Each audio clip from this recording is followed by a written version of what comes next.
خالق لم یزل نے فرمایا نہیں، بلال کا کوئی ان کے اوپر احسان نہیں تھا، بلکہ ایک دن آقا کی زبان سے نکلا تھا، ابو بکر میں چاہتا ہوں کہ کبھی بلال کو آزاد کر دے۔ اور صدیق اکبر نے کہا یا رسول اللہ یہ ذمہ داری میری ہو گئی۔ حضور نے فرمایا صدیق پھر اکیلے نہیں، ہمارا حصہ بھی ڈال دیں۔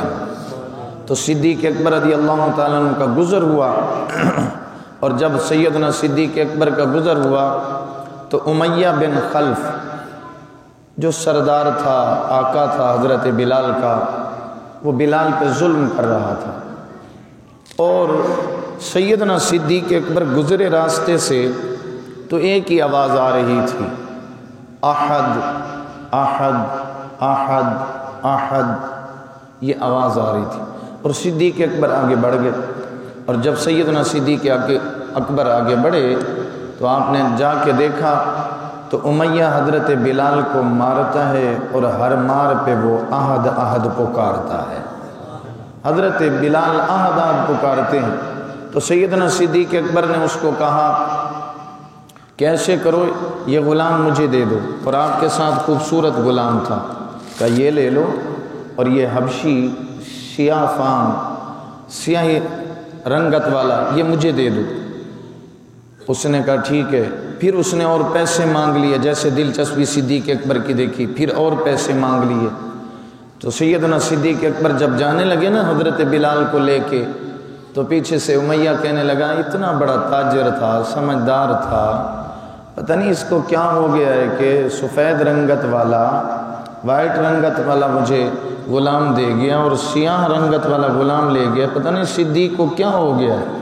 سیدنا صدیق اکبر نے پیچھے پلٹ کے دیکھا اور کہا امیہ یہ تو میں تجھ سے سستا خرید کے لے کے جا رہا ہوں، اس کی قیمت پوچھنی ہے تو آ محمد کے بازار میں چلا جا، وہاں آ اور عشق کے بازار میں آ کر عشق کے بازار میں آ، اور جب وہاں پہنچے گا تو تجھے پتہ چلے گا۔ اور جس وقت امیہ مارتا تھا نا حضرت بلال کو، مجھے پتہ ہے آپ جس ذوق میں بیٹھے ہیں میں اسی میں آنا چاہتا ہوں، سیدنا حضرت بلال رضی اللہ تعالیٰ عنہ کو جس وقت امیہ مارتا تھا، ادھر امیہ مارتا ہے، ادھر امیہ کی مار ہے، ادھر امیہ کی مار ہے، امیہ مارتا ہے، بلال پہ ظلم کرتا ہے۔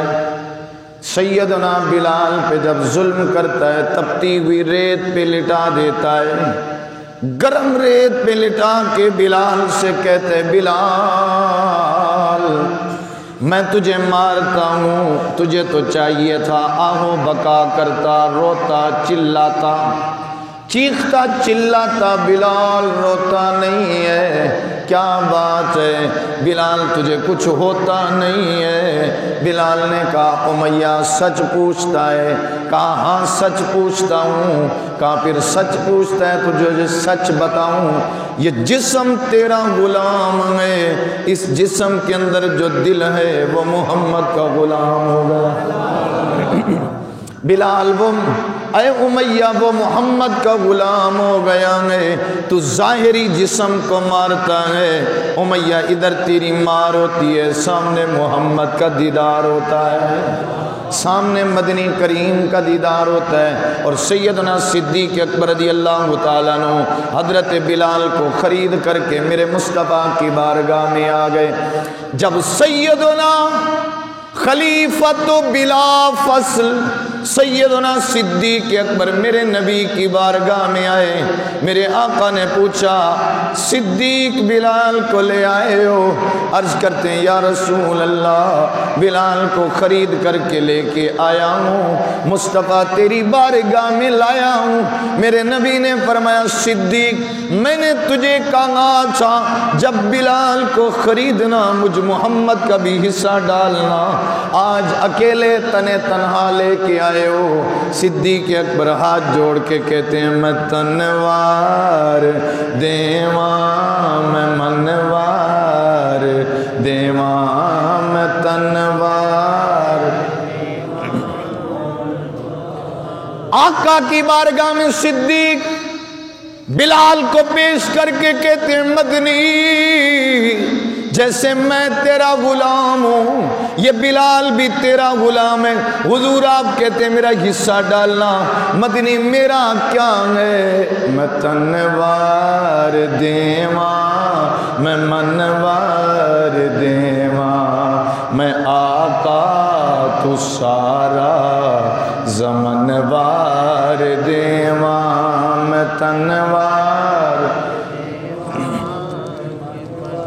مل کے پڑھ لیجئے، میں تنوار دیواں، میں منوار، میں مدنی تو سارا زمن وار۔ عرض کرتے ہیں یا رسول اللہ میرا کیا ہے؟ آقا سب کچھ ملا ہے تو تیرے صدقے میں ملا ہے۔ آقا مال ملا تو تیرے صدقے میں، اولاد ملی تو تیرے صدقے میں، عزت ملی تو تیرے صدقے میں، شان ملی تو تیرے صدقے میں۔ صدیق اکبر آقا کی بارگاہ میں کہتے ہیں حضور میں جیسے آپ کا غلام، بلال بھی آپ کا غلام ہے۔ 1,24,000 یا ایک روایت کے مطابق 44,000 صحابہ میں سے جس نے عزت، مقام، رتبہ اور شان پائی اس کا میری اور آپ کی زبان میں نام آتا ہے صدیق اکبر۔ اور صدیق اکبر کو یہ بھی شرف حاصل ہے 4 جس کی نسل محمد کی صحابیت میں آئیں، آقا کی صحابیت میں خود بھی اسلام لائے، اسلام میں داخل ہو گئے، آقا کے غلام بنے۔ اور آپ کا والد محترم ابو قحافہ جن کا نام عثمان ہے وہ بھی فتح مکہ کے موقع پر مصطفیٰ کا کلمہ پڑھا ہے۔ عبد الرحمن بن ابی بکر وہ بھی حضور کا غلام، اور آپ کا پوتا بھی حضور کا غلام۔ 4 نسلیں ایسی ہیں جنہوں نے محمد کریم کا کلمہ پڑھا ہے، آقا کی صحابیت میں آ گئے۔ سیدنا صدیق اکبر ایک دن میرے نبی کے پاس آئے، عرض کرتے ہیں یا نبی اللہ، محمد بن عبداللہ سنا ہے آپ نے نبوت کا دعویٰ کیا ہے؟ میرے نبی نے کہا ہاں میں نے نبوت کا دعویٰ کیا ہے۔ آپ رسول ہیں؟ میرے نبی نے فرمایا ہاں میں رسول ہوں۔ آپ نبی ہیں؟ میرے نبی نے کہا ہاں میں نبی ہوں۔ توجہ کرتے ہیں، میرے نبی نے کہا ہاں میں نبی ہوں۔ عرض کرتے ہیں اے محمد بن عبداللہ میرا دل کرتا ہے میں آپ کا کلمہ پڑھوں۔ پہلے مسلمان، پہلے کلمہ پڑھنے والے مردوں میں سے ابو بکر صدیق اور امام اعظم ابو حنیفہ نے خوبصورت تقسیم کر دی۔ آپ فرماتے ہیں بڑوں میں سے جس نے پہلے کلمہ پڑھا وہ صدیق ہے، بچوں میں سے جس نے پہلے کلمہ پڑھا علی ہے، غلاموں میں سے جس نے پہلے کلمہ پڑھا حضرت زید ہے۔ فرمایا عورتوں میں سے جس نے پہلے کلمہ پڑھا حضرت سیدہ خدیجہ ہے۔ سیدنا صدیق اکبر کھڑے ہو کے کہتے ہیں نبی اللہ، آپ اللہ کے نبی؟ میرے نبی نے کہا ہاں میں نبی۔ آپ اللہ کے رسول؟ میرے نبی نے کہا ہاں میں اللہ کا رسول۔ کہا جو دعویٰ کرتا ہے وہ پھر دلیل پیش کرتا ہے۔ آپ کہتے ہیں میں اللہ کا رسول ہوں۔ میرے نبی نے کہا ہاں میں اللہ کا رسول ہوں۔ کہا آپ اللہ کے نبی، آپ کا یہ دعویٰ ہے؟ میرے نبی نے کہا ہاں ہاں یہ میرا دعویٰ ہے۔ کہا اس کے اوپر کوئی دلیل؟ توجہ، اس کے اوپر کوئی دلیل؟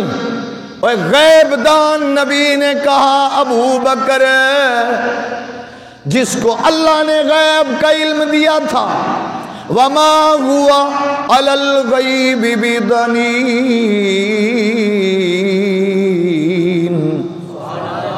میں قرآن پیش کر اونچی بولے سبحان اللہ۔ وما ہوا علی الغیب بضنین، فرمایا میرا نبی غیب بتانے میں بخل نہیں کرتا۔ پہلے کچھ ہوگا نہیں خرچ کرے گا، اس کو بخیل کہیں گے۔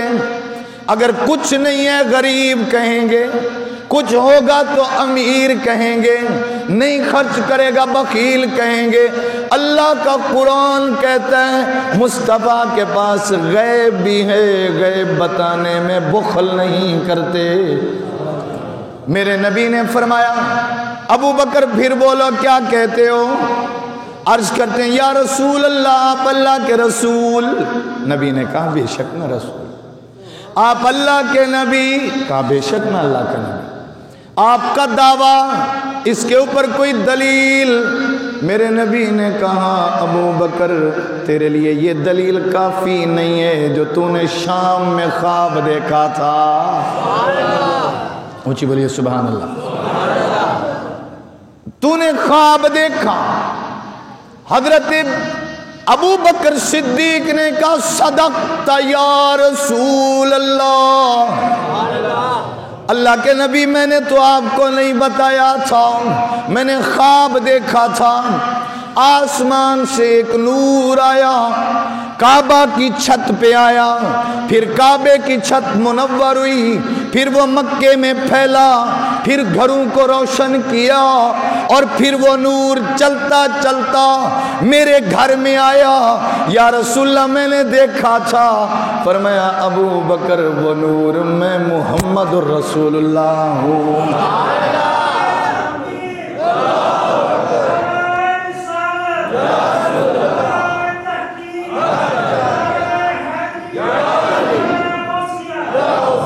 فرمایا صدیق وہ نور میرا نبوت کا نور تھا جو کعبے کی چھت پہ آیا، کعبے کو منور کیا، پھر سارے مکے کو منور کیا، پھر میری صورت میں عائشہ کا رشتہ لینے تیرے گھر میں آ گیا۔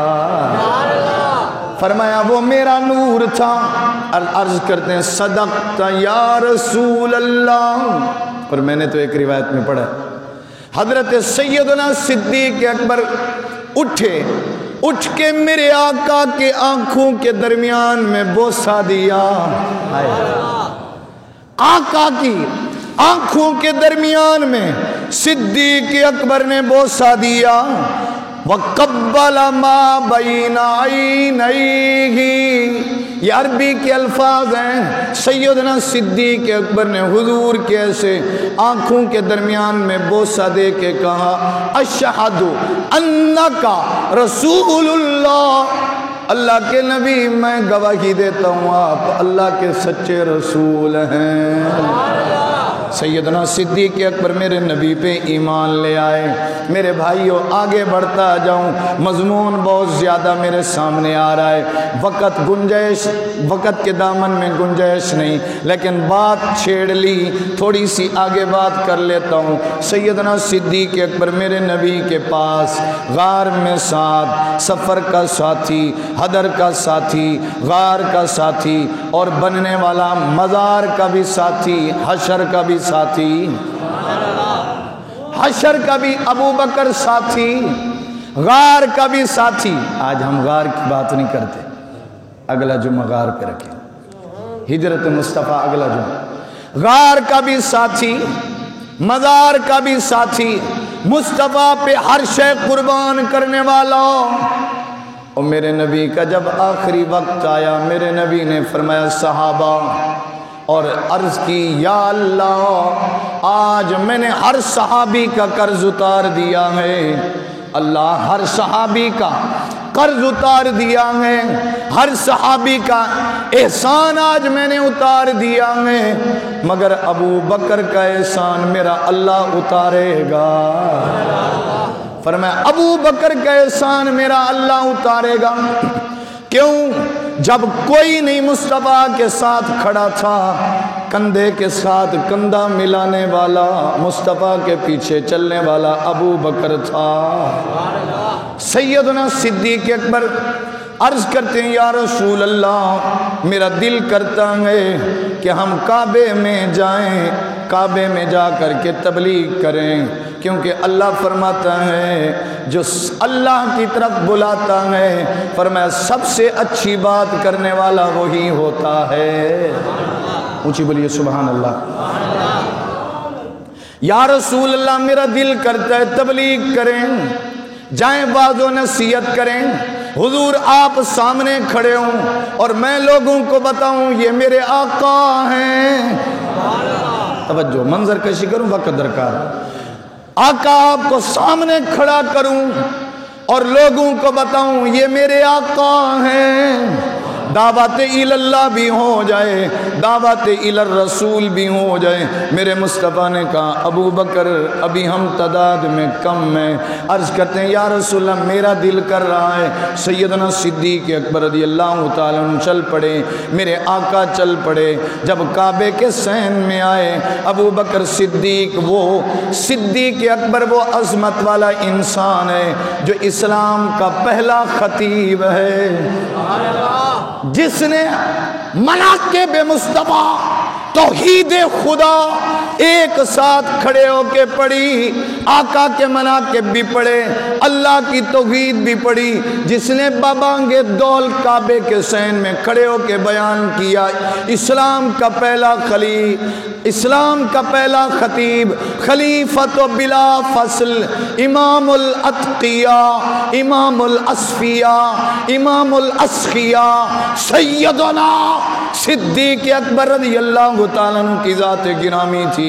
آپ کھڑے ہو گئے، آپ نے کہا لوگو یہ جو کھڑا ہے میرے سامنے یہ عام ہستی نہیں ہے، یہ وہ ہستی ہے جس کے لیے اللہ نے کائنات کو بنایا ہے، یہ وہ ہستی ہے جس نے اللہ نے جس کے لیے کائنات کو بنایا سجایا۔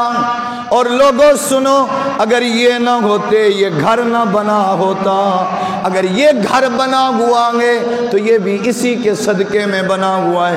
جانتے تھے جب ان کی پیدائش ہوئی تھی بت گر گئے تھے، سارا کچھ وہ سمجھتے تھے، لیکن صدیق اکبر کے اوپر ٹوٹ پڑے، صدیق اکبر کو لوگ مارنے لگے۔ لوگوں اگر دیکھو حضرت ابو بکر صدیق پہلے مسلمان، مردوں میں سے پہلا مسلمان، انہوں نے یہ چیزیں برداشت کی ہیں۔ آج ہمیں سہولیات میسر ہیں، قالین میسر ہیں، بلڈنگیں بہترین مساجد کی صورت میں میسر ہیں، لیکن آج شومی قسمت، ہم نمازیں نہیں پڑھتے۔ وہ کھلے آسمان کے نیچے اللہ کی توحید بھی کرتے تھے، رسول اللہ کی رسالت کا پرچار بھی ہوتا تھا، اللہ کے حضور شربت سجود بھی ہوتے تھے، قرآن کی تلاوت بھی کرتے تھے، نمازی بھی وہ تھے، غازی بھی وہ تھے، حاجی بھی وہ تھے، متقی بھی وہ تھے، بلکہ ایسے متقی تھے جن کے اتقا ہونے کا اعلان میرا رب کا قرآن کر رہا ہے۔ معاشرہ پڑھوں، وقت درکار ہے۔ سیدنا صدیق اکبر رضی اللہ تعالیٰ عنہ کو لوگوں نے مارا، گھنٹوں کی تقریر کو منٹوں میں سمیٹ رہا۔ سیدنا صدیق اکبر رضی اللہ تعالیٰ عنہ کو لوگوں نے زخمی کر دیا، اتنا مارا، اتنا کہ سیدنا صدیق اکبر بھی ہوش ہو گئے۔ اور ام جمیل بنت خطاب، یہ سیدنا عمر بن خطاب کی بہن ہے، یہ اسلام لا چکی تھی، آئیں یہ خدمت کرتی رہیں۔ سیدنا صدیق اکبر کی والدہ کو اطلاع ملی، سیدنا صدیق اکبر رضی اللہ تعالیٰ عنہ کی والدہ آ گئی، اور جس وقت توجہ طلب بات اور اسی پہ اکتفا کر رہا ہوں، سیدنا صدیق اکبر رضی اللہ تعالیٰ عنہ جیسے ہوش میں آئے نا، ماں گرم دودھ کر کے بیٹھی تھی، ماں پھر ماں ہوتی ہے، وقت نہیں ہے نا اس پہ بات، ماں پھر ماں ہوتی ہے، ٹکوریں کر رہی تھی، صدیق کو دبا رہی تھی، قبیلے نے کلمہ نہیں پڑھا تھا، قبیلہ مار کے چلا گیا تھا، لوگ نکل چکے تھے، یہ زخمی حالت میں پڑے ہیں، ماں سہارا بن کے بیٹھی ہے اور دودھ گرم کر کے کہ میرا بیٹا ہوش میں آئے اور اس کو پلاؤں۔ لیکن وہاں صدیق تیری عظمت پہ قربان جاؤں، وہاں صدیق تیرے عشق کے اوپر قربان جاؤں، وہاں صدیق تیری وفا کے اوپر قربان جاؤں، صدیق تیری صداقت پہ قربان جاؤں، صدیق تیری سخاوت پہ قربان جاؤں، صدیق تیری شجاعت پہ قربان جاؤں۔ جیسے صدیق اکبر ہوش میں آئے، پوچھا ماں میرے ماہی کا کیا حال ہے؟ آئے میرے ماہی کا کیا حال ہے؟ سیدنا صدیق اکبر کی ماں کہنے لگی قبیلہ سارا تیرا مخالف ہو گیا ہے، تو زخمی ہو گیا ہے، تیرا اپنا جسم تو دیکھ، تجھے کب مشکل سے ہوش آئی ہے ابھی، کہا ماں یہی تو وفا ہے مصطفیٰ سے، میں نے جان کی پرواہ تھوڑی کرنی ہے، ہر شے تو محمد پہ قربان کر دی ہے۔ مجھے بتاؤ میرے یار کا کیا حال ہے، میرے ڈھولن کا کیا حال ہے، میرے حبیب کا کیا حال ہے، محمد الرسول اللہ کا کیا حال ہے۔ اور ام جمیل نے بتایا حضور خیریت سے ہیں، حضور کو کچھ نہیں ہے۔ ابو بکر نے کہا اب عشق والی باتیں ہیں نا، چھیڑ بیٹھا ہوں تو ختم کر رہا ہوں، وقت درکار ہے، عاشق لوگ بیٹھے ہو حضور سے محبت کرنے والے، اگر اس رنگ میں ڈھل گیا تو کہیں اور چلا جاؤں گا۔ سیدنا صدیق اکبر نے کہا ماں دودھ بعد میں پیوں گا، پہلے یار کا دیدار کروں گا۔ صدیق اکبر کو سہارا دے کر کے لایا گیا اور میرے مصطفیٰ کو دیکھا۔ منظر کشی کروں تو وقت درکار ہے، اسی پہ اکتفا کر رہا ہوں۔ آج صدیق اکبر کا اسلام لانا اور آپ کا تبلیغ کرنا بیان ہو گیا، اس سے آگے انشاءاللہ تعالی آگے چلیں گے۔ اللہ صدیق والی ہمیں بھی وفا عطا فرمائے۔ آخر دعویٰ